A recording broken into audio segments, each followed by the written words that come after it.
Like, subscribe, and get notified.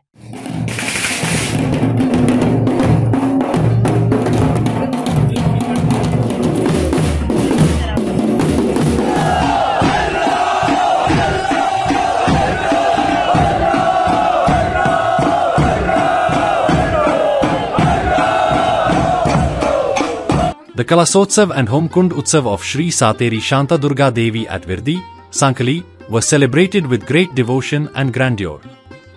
After 4 days of Kalash being taken from house to house, the Homkund festival was observed on Monday night.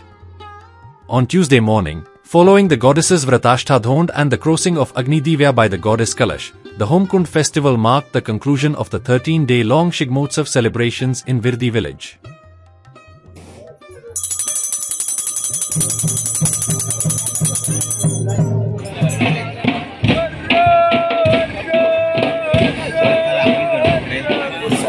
चौक आसा आमचो थंयसर कौल प्रसाद जातलो घाडी कुटुंबियांक आनी थंयसून देवी आपले पारंपारीक भाटांचे वाटेनसून सातेरीच्या देवळा कडेन वयतली. थंयसर आमची देवळा कडेन तळी आसा सातेरीच्या देवळा कडेन ते तळयेचें शुद्धीकरण करून देवी होमकुंडाक उजव्या हातीक वळसो घालून देवूळ वाड्यार जी घरां आसा थंय भोंवंक वयतली.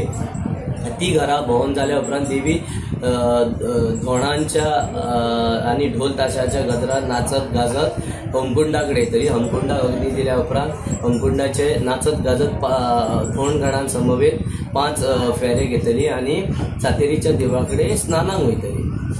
थंय स्नान करून जाल्या उपरांत हांगा आमचे होमकुंड निखारे बी काडून सज्ज जाल्या उपरांत देवी परत आसली तशी धोणगणां समवेत होमकुंडा कडेन येतली. सगळे धोणगण पयलीं वयतले. सगळ्यांत निमाणी देवी होमकुंडासून मार्गक्रमण करतली. मागीर देवळान गेल्या उपरांत देवीची पावली जातली सगळ्या धोणगणां समवेत. मागीर आमच्या शिमग्याच्या उत्सवाचो नाल आसतलो तेजी पावणी जातली. तशीच सबंद बिर्डी गांवांक आनी कोण सोयरे न्हयरे येयल्ले आसता तांकां कौल प्रसाद जातलो महादेवाच्या देवळान आनी परत देवी पावली मारून नाचत गाजत मंदिराक वयतली आनी आमच्या उत्सवाची सांगता.